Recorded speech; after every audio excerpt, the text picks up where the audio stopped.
During the 1950s, there was a French philosopher, and her name was Simone de Beauvoir. And she proposed that a revolution in gender roles also needed to take place. She argued that in the relationship between men and women, women were the second class, and men were the ruling class. They got all the perks, they had the power, they had the authority, and they got to say what the world looked like. De Beauvoir argued that in order for women to live as full human beings, they needed to demand their rights, collectively rebel against men, and overthrow all of the societal structures that men had constructed to keep women in a state of servitude. Most specifically, de Beauvoir encouraged women to get out of the home and deconstruct the Judeo-Christian ideas about marriage and motherhood and morality. In the late 1950s, an American political activist and journalist, Betty Friedan, picked up on Simone de Beauvoir's thinking. She constructed a questionnaire for the 15-year reunion of her college class. She asked her college-educated female colleagues about the level of happiness and fulfillment they were experiencing in their marriages and in their roles as wives and mothers. Friedan noticed that there was a level of discontent and dissatisfaction present. She interviewed dozens of other women and concluded that a discrepancy existed between what society told women would make them happy and fulfilled and how happy and fulfilled they actually felt. In her resulting book, published in 1963, Friedan argued that women were trying to conform to a male-dictated image of womanhood, the feminine mystique, but that doing so left them with vague feelings of dissatisfaction and that yearning and emptiness and that feeling that there had to be something more to life. She identified this as a common problem amongst women. It was a female problem, a problem without a name. She concluded that the dissatisfaction that women were experiencing at that time in their role was a problem with the role itself. She suggested that in order to find fulfillment, American women should begin to question and challenge and rebel against being wives and mothers. A woman could only be fulfilled if she had a life plan for herself that included education, a career, and work that was of serious importance to society. And each woman needed to name herself and take control and take charge of her own life and develop a vision for her own future. And here's the underlying presupposition behind Betty Friedan's ideas and the ideas of feminism as a whole. We, women, need and can trust no other authority than our own personal truth. We need and can trust no other authority than our own personal truth. Alvin Toffler, the author of Future Shock, called The Feminine Mystique the book that pulled the trigger on history. And indeed, once women accepted this very basic premise of needing and trusting no other authority except her own personal truth, she set her foot on a path that would take her and ultimately the whole of society in a direction diametrically opposed to the heart and the purposes and the ways of God.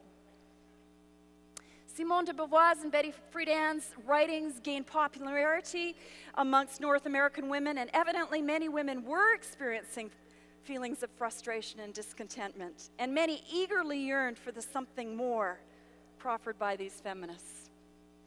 A problem had been exposed, and feminists were convinced that it was the problem. They hadn't yet found a word to adequately describe it, but that came quite quickly. In the 1960s, late 60s, feminist author Kate Millett used the term patriarchy to describe the problem without a name. Now, patriarchy derives its origin from two Greek words, pater, meaning father, and archai, meaning rule. Patriarchy was to be understood as the rule of the father. Feminists argued that patriarchy is what caused all the heartache of women. Patriarchy, the condition of having male in a leadership authority role, is what caused women's heartache and heartbreak. And it wasn't just an abstract concept of men having more power and authority than women. It was woven throughout our entire society's family and social and political and religious structures.